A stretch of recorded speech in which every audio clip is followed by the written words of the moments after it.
যেহেতু ট্রেইলার দেখে মুভিটি এক্সপ্লেন করছি, এর জন্য কথার সাথে ভিডিওর মিল সবসময় নাও থাকতে পারে। এর জন্য আমি আগে থেকেই ক্ষমা চেয়ে নিচ্ছি। আর যদি গল্পটা ভালো লাগে তবে অবশ্যই সিনেমা হলে গিয়ে সিনেমাটি পুরোপুরি দেখবেন, কারণ এই 15-20 মিনিটের এক্সপ্লেনেশনে সিনেমার সম্পূর্ণ মত নেওয়া অসম্ভব। আর কথা না বাড়িয়ে কোনো স্পয়লার না দিয়ে চলেন তাহলে গল্পের গভীরে ঢুকে পড়া যাক। শুরুতেই দেখা যায় একটা দাগী আসামি যে জেল থেকে ছাড়া পায় এবং ওর নাম নিশান। সে গত 14 বছর ধরে জেলে ছিল। নিশান কোন অপরাধের কারণে জেলে গিয়েছিল এটা একটু সামনের দিকে গিয়েই জানা যাবে। নিশান যখন জেল থেকে ছাড়া পেয়ে বাড়ি যাচ্ছিল তখন ওর পূর্বের কিছু কাহিনী মনে পড়ে যায়। এটাতে নিশান অনেক ভয় পেয়ে যায়। তারপরে অনেক কষ্ট করে বাড়িতে চলে আসে নিশান। ওকে দেখেই ওর বাবা অবাক হয়ে যায়, কারণ ওর তো এখনই ছাড়া পাওয়ার কথা নয়। তখন আবারও নিশানের পূর্বের কিছু স্মৃতি মনে পড়ে যায়। দেখা যায় 2018 সালের ইন্ডিয়া, সেখান থেকে কিছু একটা নিয়ে সে বাংলাদেশে আসতেছে। নিশান তারপর বাড়িতে আসে এবং ওর গার্লফ্রেন্ডের সাথে দেখা করে।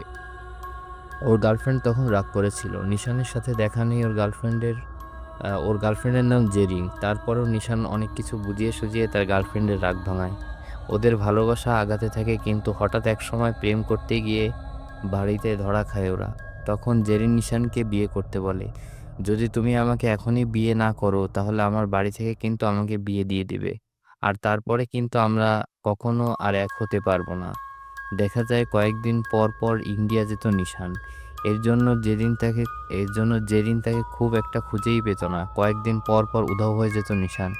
এদিকে দেখা যায় নিশান বাড়ির তেমন কোনো কাজ কারবার করে না বলে বাবা প্রায় সময় তাকে রাগারাগি করে। নিশান জানায় ব্যবসা করবে সে, কাজটা তোমার। এর জন্য বাবার কাছে কিছু টাকা যেতে থাকে। জেরিন নিশানের বাড়িতে চলে আসে আর জানায় আমার বাড়ি থেকে বিয়ে ঠিক করেছে। নিশানকে একটা ডেট জানিয়ে দিতে হবে। ডেটে তুমি আমার বাবার সাথে গিয়ে আলাপ আলোচনা করবে। জেরিনের কথা জেরিনের ডেট আসার আগে আবারও ইন্ডিয়া যায় নিশান, কিন্তু অনেক দিন তার কোনো খোঁজ পায় না জেরিন। এর জন্য তাকে খোঁজার জন্য নিশানের এক বন্ধুর কাছে যায় জেরিন। ওর নাম বাবু। তখন বাবু জানায় ব্যবসার একটা কাজে আগরতলা গেছে নিশান। এটা শুনে জেরিন যায় নিশানের বাবার কাছে ওকে খোঁজার জন্য। তখন ওর বাবা জানায় নিশান বিয়ের মানুষ না, তো তুমি অন্য কাউকে বিয়ে করে নাও মা, না হলে ওর পিছনে পড়েই তোমার সারা জীবন এভাবেই নষ্ট হয়ে যাবে। এরপর কাহিনীতে আবার শিফট হয়। ইন্ডিয়াতে দেখানো হয় নিশান মাদক চোরা কারবারের সাথে জড়িত।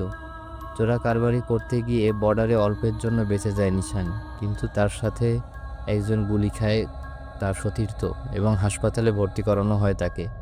এরপর সেখান থেকে সব কাজ শেষ করে নিশান দেশে চলে আসে আর জেরিনকে খোঁজা শুরু করে দেয়। তারপর নিশান তার বন্ধু বাবুর কাছে তখন বাবুর কাছে জানতে পারে জেরিনের বিয়ে ঠিক হয়ে গেছে। ও তোকে কত করে খুঁজছিল কিন্তু কোথাও খুঁজে পায়নি। তোর উপর রাগ করে জেরিন বিয়েতে রাজি হয়েছে। এই কথা শোনা মাত্র এক দৌড় দিয়ে জেরিনের কাছে চলে আসে নিশান আর তাকে ইমোশনালি ব্ল্যাকমেল করতে থাকে। তখন জেরিনের হাজবেন্ড বলে, এই তাহলে তোমার নিশান, ও আসলে আহ, ও আসলেই তোমাকে সত্যিকারে ভালোবাসে। ওর নাম জেরিনের সাথে যার বিয়ে ঠিক হয়েছিল তার নাম সোহাগ। জেরিন জানায় এগুলো সব ইগো থেকে করছে নিশান, কালকেই সব কিছু ভুলে যাবে। তারপর এসব কথা শুনে সেখান থেকে চলে যেতে হয় নিশানকে। পরদিন নিশান ফোন লাগায় সোহাগকে। তখন সোহাগ বলে, ভুল করে তোমাদের জীবনে আমি চলে এসেছি, তাই এটার একটা ব্যবস্থা করা উচিত। এরপর জেরিন সোহাগকে নিয়ে নিশানের কাছে আসে সব কিছু খোলাসা করে বলার জন্য। তখন নিশান কথা বলার জন্য 5 মিনিট চায় জেরিনের থেকে, কিন্তু জেরিন কোনোভাবেই তাকে এই সময়টা দিতে চায় না। তবে সোহাগ ওর সাথে কথা বলার অনুমতি দিয়ে দেয়। এখানে দেখা যায় নিশান আবারও জেরিনকে ইমোশনালি ব্ল্যাকমেল করতে থাকে, এমনকি ওর পা ধরেও কান্নাকাটি করতে থাকে বিয়েটা ভেঙে দেওয়ার জন্য, কিন্তু কোনোভাবেই মানছিল না জেরিন। এর জন্য এক পর্যায়ে অনেক রাগান্বিত হয়ে জোর করে ওর সাথে খারাপ কাজ করতে থাকে নিশান। ঠিক তখনই সেখানে সোহাগ চলে আসে এবং নিশানকে মারতে শুরু করে। এটাতে নিশান সোহাগকে ধাক্কা মেরে বসে হঠাৎ সোহাগকে ধাক্কা মারে বসে নিশান। দুর্ঘটনাবশত সোহাগ ছাদ থেকে পড়ে যায়, মারা যায় সোহাগ। হঠাৎ আহ, নিশানের তেমন কোনো ইন্টেনশনই ছিল না সোহাগকে মারার। সে তো কোনো দোষ করেনি, ওর রাগ ছিল শুধু জেরিনের উপর। এর পরপরই নিশানকে পুলিশ ধরে আনে। সোহাগের মা এবং জেরিন আদালতে নিশানের বিরুদ্ধে বক্তব্য দেয়। সবাই নিশানের ফাঁসি চায়, কারণ ওর মতো সাইকোর এই পৃথিবীতে বেঁচে থাকার কোনো অধিকার নেই। এমনকি এই ব্যাপারটা এলাকার লোকজন অনেক ক্ষিপ্ত হয়ে যায়, আর নিশানদের বাড়িঘরও পুড়িয়ে দেয়। এলাকার মানুষজন যখন ওদের বাড়িতে আগুন দিয়েছিল, তখন নিশানের দাদি দুর্ঘটনাবশত মারা যায় সেই সেই আগুনে পুড়ে। আসলে ঠিক এই কারণেই নিশান 14 বছর ধরে জেল খেটেছিল। জেল থেকে ছাড়া পাওয়ার পরে নিশান তার বন্ধু বাবুর কাছে আসে, আর জেলখানায় সে কীভাবে গিয়েছে এই ব্যাপারগুলো সে বাবুকে জানায়। আর এই 14 বছর আমি জেলে থেকে শুধু একটাই দোয়া করেছি, সবাই যেন আমাকে মাফ করে দেয়। আর এই দুর্ঘটনার আগে যেমন ছিল যেন সব কিছু ঠিক হয়ে যায় আগের মতো। এরপরে নিশান বাবু থেকে জেরিনের খোঁজ নেয়। নিশান জেল খেটে বাড়ি আসলে তখন কমিশনাররা ফোন দেয় নিশানের বাবাকে, জানায় যে নিশানকে এলাকা ছেড়ে চলে যেতে হবে। ওর মতো কুলাঙ্গারের এই এলাকায় কোনো জায়গা নেই, আর যদি তুমি জায়গা দাও তাহলে তোমারও খবর আছে। তারপর নিশান যখন বাড়িতে আসে, তখন বাবা ওকে বলে তুই নিজে নিজে প্রতিষ্ঠিত হ, এই এলাকায় তোর থাকার কোনো প্রয়োজন নেই। পরের দিন সকালবেলাতে নিশান সরাসরি চলে আসে সোহাগের মায়ের কাছে ক্ষমা চাওয়ার জন্য, কিন্তু সাহস জোগাতে পারে না। সেখান থেকে চলে আসে বোনের শ্বশুরবাড়ি। সেখানে আসার পরে বোনের হাজবেন্ড তাকে তার বোনকে এবং তাকে খুবই বাজে কথা শোনাতে থাকে, এবং নিশানকে বলে এক্ষুনি তুই এ বাড়ি থেকে চলে যা। বোনকে অনেক করে শাসাতে থাকে তার জামাই। দেখে সেখান থেকে দ্রুত চলে যায় নিশান। তার পরপরই দেখা যায় নিশানের বাবা নিশানের জন্য একটা পাত্রী ঠিক করে, কিন্তু মেয়েটার একটা সমস্যা আছে, মেয়েটা কথা বলতে পারে না। মেয়েটার নাম ছিল লিখন। তখন নিশান গিয়ে লিখনের সামনে বলে, আমি কিন্তু মার্ডার কেসের আসামি, 14 বছর জেল খেটে তারপর আমি বাইরে এসেছি, তাই প্লিজ তুমি এমন ভুল করো না। কিন্তু মেয়েটার কেন জানি ভালো লেগে যায় নিশানকে। তার পরপরই দেখা যায় নিশান একটা সুপার শপে কাজ পেয়েছে, এবং ওই মেয়েটা প্রায় প্রতিদিন আসতো নিশানের সাথে দেখা করার জন্য। আর সেখানে এসে মেয়েটার টেক্সটের মাধ্যমে জানায়, আমি আপনার সব অতীত জানি, আমারও একটা জায়গায় বিয়ে হয়েছিল, সেই ছেলেটা অনেক টাকা লোভী ছিল, টাকা নিয়ে পালিয়ে গেছে, এজন্য আপনাকে বিয়ে করতে আমার কোনো সমস্যা নেই। এরপর থেকে নিশানের ওর উপর একটু একটু মন গলতে থাকে। ওরা দুজনে একসাথে ঘোরাঘুরি করতে থাকে। কিছুদিন এভাবেই কেটে যায়। হঠাৎ একদিন নিশানের বস তাকে ফোন করে জানায় নিশান আগে যার সাথে চোরাকারবারি করতো সে ফোন দিয়ে নিশানকে বলে যে সমস্যা নেই, তুমি আবার কাজে ফিরে এসো। তখন নিশান জানায়, আমি এভাবেই ভালো আছি, আমি আর সব খারাপ কাজ করব না। সেখান থেকে ওনার সাথে কথা বলা শেষ করে সুপার শপে এসে নিশান কাজ করতে থাকে। চাকরিটা সে দেখতে পায় তার চাকরিটা চলে গেছে, কারণ নিশানের জেল থেকে ছাড়া পাওয়ার ভিডিওটা ভাইরাল হয়ে গেছে। ভাইরাল হয়ে যাওয়ার কারণে তার চাকরিটা চলে যায়। এজন্য দোকানদার ওকে কোনোভাবেই চাকরিতে রাখতে চায় না। এই ভিডিওটা করছিল সোহাগের মা। তারপর সেই মেয়েটা আসে নিশানের কাছে, কিন্তু ওর সাথে অনেক খারাপ ব্যবহার করে ওকে সেখান থেকে তাড়িয়ে দেয় নিশান। সোজা চলে আসে সোহাগের মায়ের কাছে। সোহাগের মা অনেক রাগ করে নিশানের উপর, তাকে মারতেও আসে, আর এই ব্যাপারগুলোতে আশেপাশে থাকা লোকজন তাকে বাহিরে নিয়ে আসে। নিশানের সাথে এই ব্যাপারগুলো ঘটে যাওয়াতে সে অনেক কান্না করতে থাকে। তারপর সেখান থেকে সোজা নিশান চলে আসে তার বোনের বাড়িতে, কিন্তু সেখানে এসে আবারও আরেকটা শক খায় নিশান। ওর বোনের জামাই ওর বোনকে অনেক মারধর করছিল, অনেক বকাবকি করছিল নিশানেরই জন্য। তারপর সেখান থেকে অনেক খারাপ ব্যবহার করে নিশানের বোনের সাথে। সে তার বাড়ির উদ্দেশ্যে রওনা হয়। নিশান রাস্তায় আসলে দেখতে পায় লোকজন নিশানের ফাঁসি দেওয়ার জন্য মিছিল করছিল। এটাতে আরও মন খারাপ হয়ে যায় নিশানের। সেখান থেকে বাড়ি চলে এসে নিশান, বাবা তাকে দেখা মাত্রই কষে একটা চর বসিয়ে দেয়। তারপর ওদের বাড়িতে ওদের সামনে গ্রামের কমিশনার চলে আসে। তখন বাবা জিজ্ঞেস করে, কেন তুই সোহাগের মায়ের কাছে গিয়েছিলি? নিশান জানায়, মাফ চাইতে গিয়েছিলাম, ওনার ছেলেকে আমি মেরে ফেলেছি, তো এইটুকু তো ওনার পাওনাই আছে। তখন কমিশনার বলে যে সবাই বলেছে যে তুই ওনাকে মারতে গিয়েছিলি, এজন্য তোর এটাই ভালো হবে, তুই গ্রাম ছেড়ে চলে যা, দূরে কোথাও চলে যা। নিশান এই এলাকা ছেড়ে চলে যেতে চায়। তখন বাবা বলে, তুই রাজশাহী চলে যা, লিখনকে গিয়ে বিয়ে কর, আর একটু শান্তিতে থাক। পরদিন রাজশাহী চলে আসে নিশান। তার পরপরই সেখানে লিখনও চলে আসে। ওদের আস্তে আস্তে খুব ভালো সম্পর্ক হতে থাকে। এমনি একদিন ওরা দুজনে ঘোরাঘুরি করছিল। নিশান দূর থেকে দেখতে পায় জেরিনকে। এটাতে সে অনেক অবাক হয়ে যায়। সাথে সাথেই নিশান ফোন দেয় বাবুকে এবং জানায় যে জেরিনকে দেখলাম আজকে, ওর সাথে একটা মেয়েও আছে। তখন বাবু বলে, এখন তুই শুধুমাত্র লিখনকে নিয়ে চিন্তা কর, জেরিনকে নিয়ে আর তোর ভাবার লাগবে না। নিশানের মন তো শুধু জেরিনের দিকেই টানছে। তাই লিখন বাড়িতে না ঢুকে খুঁজতে থাকে জেরিনকে।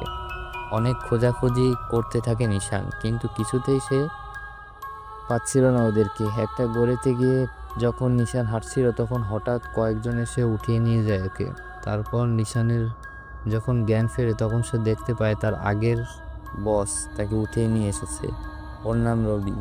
এরপর নিশানকে রবির বাড়িতে নিয়ে আসলে সে দেখতে পায় ওই পিচ্চি মেয়েটাকে, যাকে সে জেরিনের সাথে দেখছিল। এটা দেখে অনেক অবাক হয়ে যায় নিশান। তখন রবি জানায়, ওইটা আমার সৎ মেয়ে, আমারও একটা ছেলে আছে। ঠিক তখনই সেখানে এসে পৌঁছে জেরিন। তখন নিশানের বুঝতে বাকি থাকে না যে রবি জেরিনকে বিয়ে করেছে। এটাতে অনেক বড় শক খেয়ে যায় নিশান। তারপর নিশানকে ফোন দেয় তার আগের বস রঞ্জিত। তখন সে বলে, রবি আমাদের সাথে বিশ্বাসঘাতকতা করেছে, এমনকি তোর সাথে বিশ্বাসঘাতকতা করেছে, তোর জেরিনকে বিয়ে করে নিয়েছে। তো এখন থেকে শুধু তুই আমার হয়ে কাজ করবি, আর তোর যা যা লাগে আমি সব কিছু তোকে দেব। তোর মূল কাজ হবে রবির সাথে তুই সব কিছু আমাকে জানাবি। এই বাড়িতে যেহেতু জেরিন আছে, এই জন্য রবির জন্য কাজ করার অফারটা রাজি হয়ে যায় নিশান। তাই প্রত্যেক দিনই সে লিখনের সাথে দেখা করতো, আর ওর সাথে দেখা করে তারপর চলে আসতো রবির বাড়িতে। এমন দেখতে দেখতে হঠাৎ একদিন জেরিন বলে ওঠে যে, তুমি এখান থেকে চলে যাও, তুমি এখানে কেন এসেছো, কোন মতলব নিয়ে এসেছো? তখন নিশান বলে, ওইটা কি আমার মেয়ে? ওই ছোট মেয়েটার নাম ছিল কৌশলী। এর সাথে সাথে নিশান আরও অনেক প্রশ্ন করতে থাকে জেরিনকে, কিন্তু ওর কোনো প্রশ্নেরই উত্তর দেয় না জেরিন, আর এড়িয়ে যায়। আর জানায় এটা সোহাগের মেয়ে, আর সোহাগকে তুমি মেরে ফেলেছো। তুমি এখানে আরেকটু সময় থাকলে কিন্তু আমাদের মেয়েকেও সব কিছু বলে দিব। আমি তো তোমার জন্য আপাতত তোমার জন্য এইটাই ভালো হবে যে তুমি এখান থেকে চলে যাও। কিন্তু নিশান বলে, সোহাগের মৃত্যুটা শুধুই একটা অ্যাক্সিডেন্ট ছিল, আমার কোনো রকমই কোনো ইন্টেনশন ছিল না ওকে মারার। তারপরও জেরিন ওর কোনো কথা শোনে না, আর ওকে এখান থেকে চলে যেতে বলে। এরপর রবি নিশানকে জিজ্ঞেস করে যে রঞ্জিত কি তোমাকে ফোন করেছিল কি না? নিশান বলে দেয়, না, আমাকে ফোন কেন করবে? তারপরও রবি একটা প্ল্যান করে বসে, আর নিশানকে ব্যবহার করে রঞ্জিতের সাথে তার সব সমস্যার সমাধান করে নিতে চায়। আর এই জন্য নিশান রঞ্জিতকে ফোন লাগায়। এরপরে রবি রঞ্জিতের সাথে কথা বলে এবং ওকে বাংলাদেশে আসতে বলে সব কিছু ঠিক করে নেওয়ার জন্য। ওইদিকে জেরিন রবিকে জিজ্ঞেস করে যে, নিশান এখানে কেন, ওকে তুমি এখানে কেন এনেছো? তখন রবি বলে যে, কৌশলীর বাবা নিশান নিশান কিনা এটা জানার জন্য ওকে আমি এখানে এনেছি, কারণ তুমিও জানো না যে আসলে কৌশলীর বাবাকে। তারপর আর কথা না বাড়িয়ে সেখান থেকে চলে যায় জেরিন। এরপর আমরা দেখতে পারি নিশান কৌশলীর প্রতি আলাদা একটা টান অনুভব করছে। সে তাকে নিজের মেয়ের মতো দেখে। তারপর আর কথা না বাড়িয়ে সেখান থেকে চলে যায় জেরিন। পরদিন সকালবেলা থেকে কৌশলী সাইকেল চালানো শিখছিল। আর এই ব্যাপারটা দেখে নিশান ওকে হেল্প করতে থাকে। ওরা দুজনে অনেক মজমস্তি করছিল। ঠিক তখনই সেখানে রবি চলে আসে এবং কৌশলীকে সাইকেল চালানো শেখানোর নাটক করতে থাকে। কিন্তু আসলে সে কৌশলীকে ব্যাড টাচ করছিল। কিছুক্ষণের মধ্যে ব্যাপারটা বুঝতে পারে নিশান এবং ওকে থামায়। এরপর থেকে কৌশলীকে স্কুলে নিয়ে যাওয়ার দায়িত্ব পড়ে নিশানের কাঁধে। তখন নিশান ওকে স্কুলে নিয়ে যেতে থাকলে বিভিন্ন কথাবার্তা জিজ্ঞেস করতে থাকে কৌশলী। তারপর নিশান কৌশলীকে একটা বাঁশি কিনে দেয় আর বলে, এটাতে তুমি ফু দিলে আমি চলে আসবো তোমার কাছে। সেদিন কৌশলীকে নিয়ে চলে আসে নিশান। তখন জেরিন বলে স্টাফরা বাড়ির বাইরে থাকে, ঘরের মধ্যে ঢোকার কোনো পারমিশন নেই। আবারও জেরিন নিশানকে সেখান থেকে চলে যেতে বলে। তখন নিশান বলে আমার যাওয়ার কোনো রাস্তা নেই আর কৌশলী যদি তার মেয়ে হয়ে থাকে তারপরও সে তাকে নিবে না, কারণ দাগি আসামির সাথে ভালো মানুষ থাকলেও তাকে সবাই দাগি আসামি মনে করবে। আর এজন্য আমি দাগি, আর এখানে এসে আমি আমার জীবনে বেঁচে থাকার একটা আশা খুঁজে পেয়েছি। প্লিজ আমার থেকে তুমি একে ছিনিয়ে নিও না। আমি আমার জীবনের শেষ রক্তবিন্দু দিয়ে হলেও কৌশলীকে প্রোটেক্ট করে যাব। এরপর থেকে কৌশলীর সাথে খুব সুন্দর মুহূর্ত কাটাতে থাকে নিশান। তারপরে নিশান বাবুকে কল দিয়ে বলে যে কৌশলী আমারই মেয়ে, কিন্তু সে তার মায়ের সাথেই থাকবে, আমি শুধু দূর থেকে দেখে যাব। এমন চলতে থাকলে হঠাৎ একদিন কৌশলী তার দাদিকে ফোন দেয়, মানে সোহাগের মাকে কল দিয়ে জানায় যে দাদি, আমার একটা ভালো বন্ধু হয়েছে, এখানে ওর নাম নিশান। নিশানের কথা শুনে একদম অবাক হয়ে যায় সোহাগের মা। তারপর এমনভাবে কেটে যায় আরও অনেক দিন। সেদিন তোমাকে আমি আসতে বলেছিলাম বিয়ের কথা বলার জন্য আমার বাবার সাথে, কিন্তু তুমি আসলে না কেন? যদি সেদিন তুমি আসতে তাহলে এই দিনগুলো আমাদের কারোর দেখতে হতো না। তখন নিশান জানায়, ভেবেছিলাম একটা বড়সড় দান মেরে আসব, আর সারা জীবনের মতো ওই কাজ আমি ছেড়ে দিব। এরপর আরও অনেক কথা বলে জেরিনকে। এত কিছু শোনার পরও জেরিন রবিকে বলে যে নিশান যেন তার কাছে না আসে আমাদের বাড়িতে। ঠিক তখনই সেখানে কৌশলের দাদিও চলে আসে। তিনি এসেই কৌশলীকে জানায় যে তোর বাবাকে নিশান মেরেছে, তো ওর থেকে দূরে দূরে থাকবি। পরদিনই রবি নিশানকে নিয়ে চলে আসে রঞ্জিতের সাথে দেখা করার জন্য। আসলে রবি রঞ্জিতকে মিটিংয়ে এনেছিল ওকে মারার জন্য, তাই তো ওরা দুজন মুখোমুখি হলে স্নাইপার দিয়ে মারতে থাকে রঞ্জিতের লোককে। ওর লোকজনকে মারতে থাকলে রঞ্জিত গিয়ে নদীতে ঝাঁপ দেয়, আর এই রঞ্জিতকে মারার দোষটাও চাপিয়ে দেয় নিশানের ঘাড়ে। তারপর রবি নিশানকে বলে, তোকে প্ল্যান করে এখানে এনেছি, রঞ্জিতকে মেরে দেব আমি, কিন্তু রঞ্জিতকে আমি মারবো, কিন্তু দোষটা যাবে তোর ঘাড়ে। এটা বলেই নিশানকে মারতে গেলে সে কোনো রকমে নদীতে ঝাঁপ দেয়, বেঁচে যায় ওর হাত থেকে। এদিকে দেখা যায় রবি যে রঞ্জিতকে মেরেছে এটা উপর মহলে সবাই জেনে যায়। এটাতে রবি অনেক ভয় পেয়ে যায় এবং আন্ডারগ্রাউন্ড হয়ে যায়। কিন্তু ঝামেলা বাধে কৌশলীকে নিয়ে। আসলে কৌশলীকে রবির মেয়ে ভেবে রঞ্জিতের লোকেরা ওকে উঠিয়ে নিয়ে যায়, আর এই ব্যাপারটা দূর থেকে দেখছিল নিশান। রঞ্জিত এখনও মারা যায়নি, সে কোনোভাবেই জীবিত বেঁচে গিয়েছিল। তারপরই রঞ্জিত ফোন দেয় রবিকে এবং বলে যে তার পরিবারকে আমি একদম জানে মেরে ফেলবো। পালানোর পথ খুঁজতে থাকে রবি। ওর এখন একটাই কথা, নিজে বাঁচলে বাপের নাম। জেরিন চলে আসে ওকে মারতে। রবি ঠিক তখনই সেখানে নিশান চলে আসে আর রবিকে মারধর করতে থাকে, সাথে বলে রঞ্জিতকে দেওয়া টাকাগুলো তুই দে। রবি দিতে চায়, তখন নিজের ছেলের জন্য প্রাণ ভিক্ষা চায়। ওর ছেলের মুখের দিকে তাকিয়ে রবিকে ছেড়ে দেয় নিশান। আর তারপর একটি আমরা অ্যাকশন সিন দেখতে পাই। অ্যাকশন সিনটা খুব দুর্দান্ত ছিল। জেরিন জানায়, কৌশলী তোমার মেয়ে না, প্রথমে আমিও ভেবেছিলাম তোমারই মেয়ে, এর জন্য আমি ডিএনএ টেস্ট করাই, কিন্তু ডিএনএটা তোমার সাথে ম্যাচ হয় না। কথাটা শুনে অনেক কষ্ট পেয়ে যায় নিশান। বেঁচে থাকার শেষ সম্বলটা নিয়ে সে বিভ্রান্তে পড়ে যায়, কিন্তু পরে সে সবার সাথে লড়াই করে কৌশলীকে বাঁচিয়ে নিয়ে আসে। এরপর কৌশলীকে রঞ্জিত বর্ডার থেকে নিয়ে যেতে লাগলে নিশান তাকে বাঁচিয়ে নিয়ে আসে। আর বিজিবির গুলিতে সেখানে থাকা সবাই মারা যায়, শুধু বেঁচে যায় নিশান আর কৌশালী। ওকে নিয়ে জেরিনের কাছে চলে আসে নিশান। সেখানে এসে নিশান মৃত্যুর কোলে ঢলে পড়ে, কারণ একটা গুলি নিশানের গায়েও লেগেছিল। ঠিক মৃত্যুর আগ মুহূর্তে জেরিনের কাছ থেকে মাফ চাইতে থাকে নিশান। আর এ রাতে অনেক ইমোশনাল হয়ে যায় জেরিন, ওকে মাফ করে দেয়। ঠিক তখনই সেখানে সোহাগের মা একটা ভ্যান নিয়ে চলে আসে। আসলে উনিও নিশানকে হাসপাতালে নিয়ে যেতে চাইছিল। এর মাধ্যমে বোঝা যায় সোহাগের মাও নিশানকে মাফ করে দিয়েছে। আসলে কৌশলী তার নিজের মেয়ে না, এটা জানার পরেও নিজের জীবন বাজি রেখে সে কৌশলীকে বাঁচিয়ে নিয়ে এসেছে। এর জন্য সবাই নিশানকে মাফ করে দেয় এবং নিশান মৃত্যুর কোলে ঢলে পড়ে। তো সিনেমাটি এই পর্যন্ত। কাহিনীটি আপনাদের ভালো লাগলে অবশ্যই সিনেমা হলে দেখতে যাবেন, কারণ এটা বেস্ট একটা ইমোশনাল ড্রামা ছিল।